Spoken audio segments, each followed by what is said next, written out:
જેવો કર્મ એવો જન્મ. ગરુડ પુરાણમાં જણાવવામાં આવ્યું છે કે દરેક જીવનો પુનર્જન્મ થાય છે.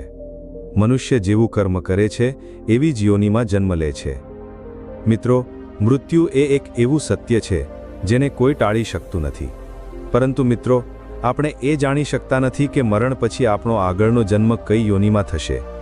પરંતુ ગરુડ પુરાણમાં જન્મ, મરણ અને કર્મ વિશે વિસ્તૃત રૂપે માહિતી આપવામાં આવી છે.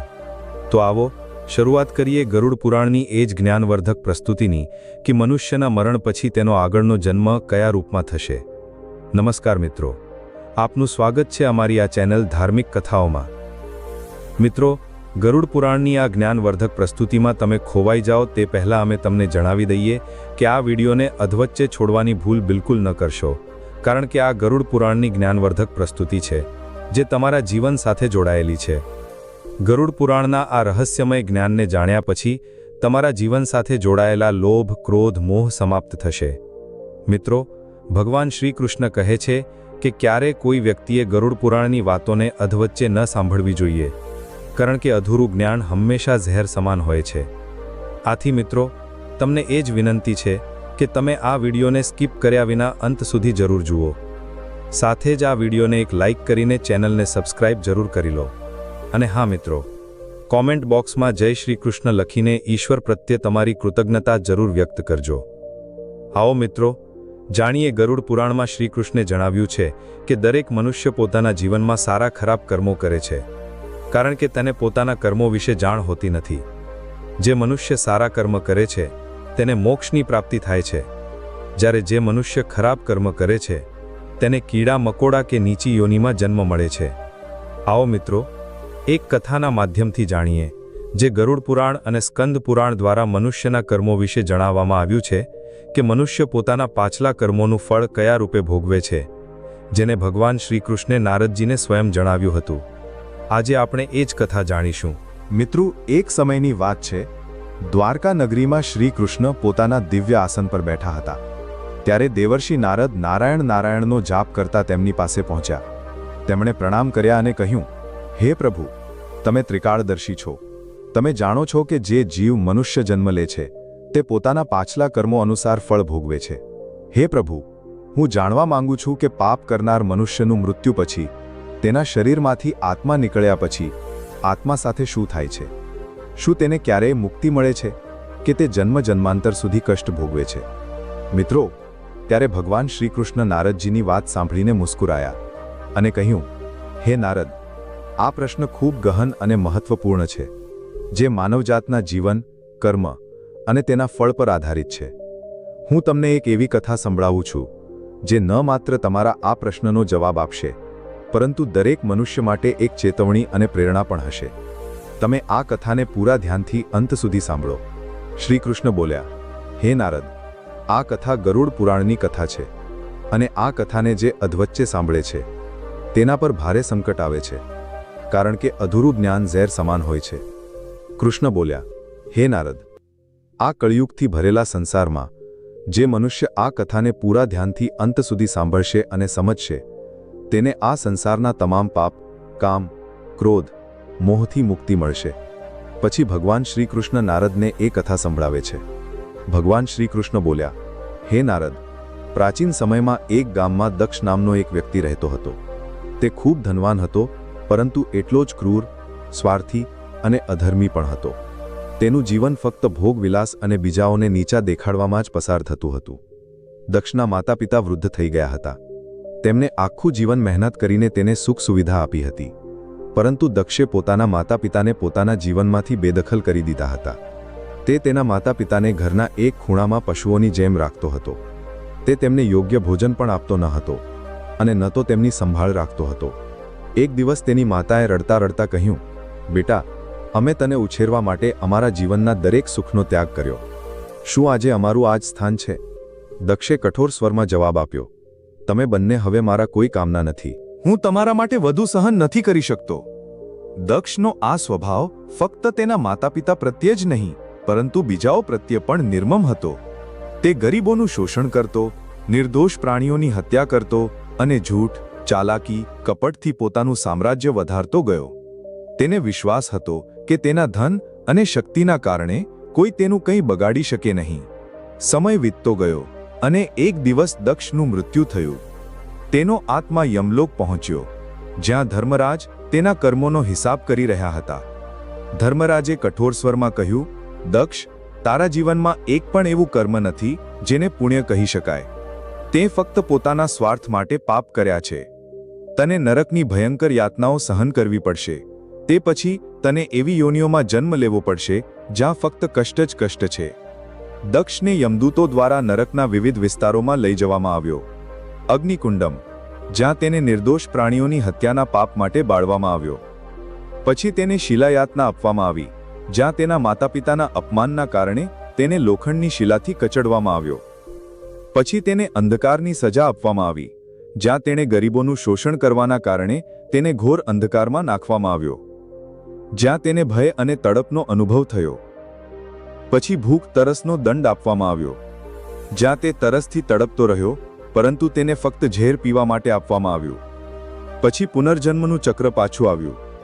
નરકની યાતનાઓ સહન કર્યા પછી ધર્મરાજે કહ્યું, હવે તારે તારા કર્મો અનુસાર પશુ યોનિમાં જન્મ લેવો પડશે. દક્ષનો જન્મ ગીધના રૂપમાં થયો. તેને સડેલું ગલેલું માંસ ખાવું પડ્યું અને તે હંમેશા અસુરક્ષિત અને તૃષ્ણાથી ભરેલો રહ્યો. પરંતુ તેનું કષ્ટ અહીં સમાપ્ત ન થયું. તેને આગળના ઘણા જન્મો સુધી કીટ, સાપ અને અન્ય નીચી યોનિઓમાં જન્મ લીધો. પછી ઘણી યોનિઓમાં ભટક્યા પછી દક્ષના આત્માએ પ્રાયશ્ચિત કરવાનો નિર્ણય કર્યો. આગળના જન્મમાં તેણે ગરીબ ખેડૂતના ઘરે જન્મ લીધો. તેણે પોતાનું જીવન ધર્મ અને પરોપકારના માર્ગે સમર્પિત કર્યું. તે પોતાના માતાપિતાની સેવા કરતો, બીજાઓની મદદ કરતો અને ભગવાનનું ધ્યાન કરતો. પછી એક દિવસ ભગવાન શ્રીકૃષ્ણ તેના સપનામાં આવ્યા અને કહ્યું, તે હવે સાચા મનથી પ્રાયશ્ચિત કર્યું છે. તારા પુણ્યકર્મોએ તારા પાપોને ધોઈ નાખ્યા છે. હવે તને મનુષ્ય જન્મમાં મુક્તિનો અવસર મળશે. સેવા, સત્ય અને ધર્મનું પાલન કરતો રહે. મિત્રો, પછી કથા સમાપ્ત કરીને શ્રીકૃષ્ણે નારદને કહ્યું, હે નારદ, આ સંસાર કર્મોનું દર્પણ છે. જે જેવું કરશે તે એવું ભોગવશે. મનુષ્ય હંમેશા એ ધ્યાન રાખવું જોઈએ કે માતાપિતાની સેવા, બીજાઓની મદદ અને ઈશ્વરનું ધ્યાન એ જ સૌથી મોટો ધર્મ છે. જે મનુષ્ય પોતાના માતાપિતાનું અપમાન કરે છે, બીજાઓને કષ્ટ આપે છે, તેને નરકમાં ભયંકર યાતનાઓ મળે છે અને તે જન્મ જન્માંતર સુધી દુઃખ ભોગવે છે. પરંતુ જે પોતાના કર્મો સુધારે છે તે આ ચક્રમાંથી મુક્ત થઈ શકે છે. આ સંસાર એક અવસર છે. ધર્મ, સત્ય અને સેવા જ મનુષ્યનું જીવન છે. મનુષ્યએ સમજવું જોઈએ કે મૃત્યુ પછી ફક્ત તેના સારા કર્મો જ તેની સાથે જાય છે. મિત્રો, આ કથા આપણને શીખવે છે કે જીવન ક્ષણભંગુર છે, પરંતુ કર્મોનું ચક્ર અનંત છે. દરેક પાપનો દંડ અને પુણ્યનું ફળ નિશ્ચિત હોય છે. મિત્રો, માતાપિતાના ચરણોમાં સ્વર્ગ છે અને તેમનું સન્માન અને સેવા એ સૌથી મોટો ધર્મ છે. જે આ સત્યને સમજશે તે ન માત્ર આ જીવનમાં સુખી રહેશે, પરંતુ મૃત્યુ પછી પણ તેને શાંતિ અને મોક્ષ પ્રાપ્ત થશે. હે મનુષ્ય, તારા કર્મો પર ધ્યાન આપ. સ્વાર્થ, પાપ અને અહંકારનો ત્યાગ કર. ધર્મ, સત્ય અને સેવાને અપનાવ, કારણ કે આ જ જીવનનું સૌથી મોટું સત્ય અને માર્ગ છે. મિત્રો, ગરુડ પુરાણ આપણને શીખવે છે કે મનુષ્યનું જીવન તેના મૃત્યુ અને પુનર્જન્મના કર્મો અનુસાર હોય છે. ગરુડ પુરાણ આપણને ફક્ત મૃત્યુ પછીના માર્ગ વિશે નથી શીખવતું, પરંતુ એ પણ શીખવે છે કે વર્તમાન જીવન કેવી રીતે જીવવું જોઈએ, જેથી આપણો આગળનો જન્મ શ્રેષ્ઠ યોનિમાં થાય અને આપણે મોક્ષ તરફ આગળ વધી શકીએ. મિત્રો, શ્રી કૃષ્ણ કહે છે કે દરેક મનુષ્યનો જન્મ તેના પાછલા કર્મો અનુસાર જ થાય છે અને તેનો આગળનો જન્મ પણ તેના કર્મો અનુસાર નક્કી થાય છે. ગરુડ પુરાણમાં એ પણ જણાવવામાં આવ્યું છે કે દરેક જીવનું પુનર્જન્મ થાય છે, એટલે કે દરેક જીવ મરણ પછી ફરીથી જન્મ લે છે. મિત્રો, હિન્દુ ધર્મ ગ્રંથો અનુસાર દરેક મનુષ્યનો પુનર્જન્મ તેના પાછલા કર્મો અનુસાર જ થાય છે, પરંતુ દરેક મનુષ્યના મનમાં એ ઉત્સુકતા રહે છે કે આપણો આગળનો જન્મ કઈ યોનિમાં થશે, મનુષ્યના રૂપમાં કે કીડા મકોડા કે પશુના રૂપમાં. મિત્રો, મનુષ્યોમાં હંમેશા એક અસમંજસ રહે છે કે આપણા કયા કર્મો કરવાથી આપણો આગળનો જન્મ ફરીથી મનુષ્યના રૂપમાં થશે કે કીડા મકોડા કે પશુના રૂપમાં થશે. કેટલાક લોકોના મનમાં એ પણ સવાલ ઉઠે છે કે તેઓ સ્ત્રીના રૂપમાં જન્મ લેશે કે પુરુષના રૂપમાં. મિત્રો, ગરુડ પુરાણમાં આ બધા સવાલોનો ઉલ્લેખ મળે છે. આજે આપણે આ બધા સવાલોના જવાબ એક જ વિડીયોમાં આપવાના છીએ. તમે આ વિડીયોને ફક્ત અંત સુધી જરૂર જુઓ. મિત્રો, ગરુડ પુરાણ કહે છે કે જીવન એક વાવેલા ખેતર જેવું છે. તમે ખેતરમાં જેવું બીજ વાવશો એવું જ ફળ મળશે. એ જ રીતે મનુષ્ય જેવું કર્મ કરે છે તેવું જ ફળ તેને મળે છે. જો કોઈ વ્યક્તિ પોતાના જીવનમાં સચ્ચાઈ, પ્રેમ અને સેવાના બીજ વાવે છે તો તેનો આગળનો જન્મ તેના કર્મો અનુસાર ઉચ્ચ યોનિમાં થશે. તે વ્યક્તિનો આગળનો જન્મ એવી યોનિમાં થશે જ્યાં તેને સુખ, સમૃદ્ધિ, શાંતિપૂર્ણ અને આધ્યાત્મિક શક્તિની પણ પ્રાપ્તિ થશે. પરંતુ જો વ્યક્તિએ પોતાના જીવનમાં ઈર્ષ્યા, હિંસા અને લોભના બીજ વાવ્યા હોય તો તેને પોતાના કર્મોનું ફળ ભોગવવું પડશે. એ જ કર્મો મનુષ્યના આગળના જન્મને અંધકારમય બનાવે છે. તે મનુષ્ય નીચી યોનિમાં જન્મ લે છે, જેમ કે પશુ, કીડા મકોડા, કૂતરું, બિલાડીમાં જન્મ લે છે. એટલું જ નહીં, તે મનુષ્યનો આત્મા નરક તરફ પ્રસ્થાન કરે છે, જ્યાં આત્માને વિવિધ યાતનાઓ આપવામાં આવે છે. મિત્રો, ગરુડ પુરાણ કહે છે કે મૃત્યુની ક્ષણે તમારો અંતિમ વિચાર અને ભાવના જ તમારા આગળના જન્મને નિર્ધારિત કરે છે. જો મનુષ્યના મરણ સમયે મન શાંત હોય અને ઈશ્વર પ્રત્યે સમર્પિત હોય તો આત્મા ઉચ્ચ લોકોમાં જાય છે. જ્યારે મનુષ્યના મરણ સમયે જો મન અસ્થિર હોય અને સાંસારિક ઈચ્છાઓમાં ફસાયેલું હોય તો આત્માને પુનર્જન્મના ચક્રમાં પાછું ફરવું પડે છે. ગરુડ પુરાણમાં આપણને એ પણ જણાવવામાં આવ્યું છે કે આત્માના પુનર્જન્મનો ઉદ્દેશ આત્માને શુદ્ધ કરવાનો હોય છે. આત્મા વારંવાર જન્મ એટલે લે છે કે તે પોતાના કર્મોનું ફળ ભોગવી શકે અને ઈશ્વર તરફ આગળ વધી શકે.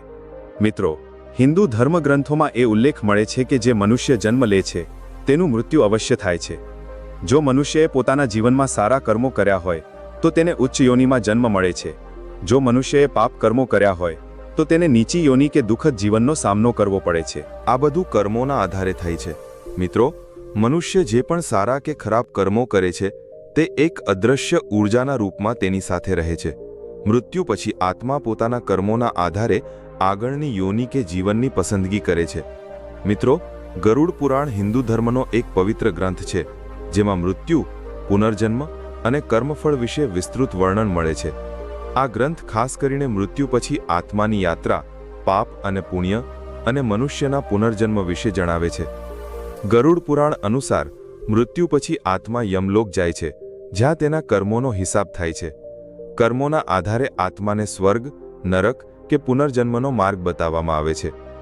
જો આત્માએ વધુ પાપ કર્યું હોય તો તેને નરકની યાતનાઓ ભોગવવી પડે છે અને પછી નીચી યોનિઓમાં જન્મ લેવો પડે છે. જો આત્માએ પુણ્ય કર્મો કર્યા હોય તો આત્મા સ્વર્ગમાં સુખ ભોગવે છે અને પછી ફરીથી મનુષ્ય યોનિમાં જન્મ લે છે. મિત્રો, ગરુડ પુરાણ અનુસાર શ્રીકૃષ્ણે જણાવ્યું છે કે મનુષ્યએ આ 5 પાપ ભૂલથી પણ ન કરવા જોઈએ. જે જો મનુષ્ય ભૂલથી પણ કરે તો તેનો આગળનો જન્મ નીચી યોનિમાં થાય છે, જેમ કે કીડા મકોડા, બિલાડીમાં જન્મ લે છે. મિત્રો, તમે આ વિડીયોને અંત સુધી જરૂર જુઓ, કારણ કે આ બધી માહિતી ગરુડ પુરાણ અનુસાર જણાવવામાં આવી છે. આ વિડીયોને વચ્ચે છોડીને જવાની ભૂલ બિલકુલ ન કરશો. આથી આ જ્ઞાનવર્ધક પ્રસ્તુતિને અંત સુધી જરૂર જુઓ.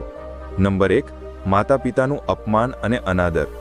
મિત્રો, જે વ્યક્તિ પોતાના માતા પિતાનું અપમાન કરે છે કે તેમની સેવા નથી કરતો, તેમને કષ્ટ આપે છે, તેને આગળના જન્મમાં અત્યંત નીચી યોનિમાં જન્મ લેવો પડે છે, જેમ કે સાપ, વીંછી કે અન્ય ડરામણા જીવોમાં. તેને પોતાના કુકર્મોનો દંડ ભોગવવો પડે છે. ધાર્મિક સંદર્ભે ગરુડ પુરાણમાં કહેવામાં આવ્યું છે કે માતા પિતાના ચરણોમાં જ સ્વર્ગ છે અને તેમની સેવા જ સૌથી મોટું પુણ્ય છે. નંબર 2, અહંકાર અને અભિમાન. મિત્રો, જો કોઈ અહંકારી વ્યક્તિ બીજાને નીચા દેખાડે છે, બીજાઓનું અનાદર કરે છે અને પોતાને સૌથી મોટો માને છે તો તેનો આગળનો જન્મ એવી યોનિમાં મળે છે જ્યાં તેને અપમાનિત જીવન જીવવું પડે છે, જેમ કે કૂતરું, ગધેડો. મિત્રો, અહંકાર મનુષ્યનો સૌથી મોટો શત્રુ છે. ગરુડ પુરાણમાં કહેવામાં આવ્યું છે કે અહંકારી મનુષ્યને ક્યારેય મોક્ષની પ્રાપ્તિ થતી નથી. નંબર 3, જૂઠું બોલવું અને દગો આપવો.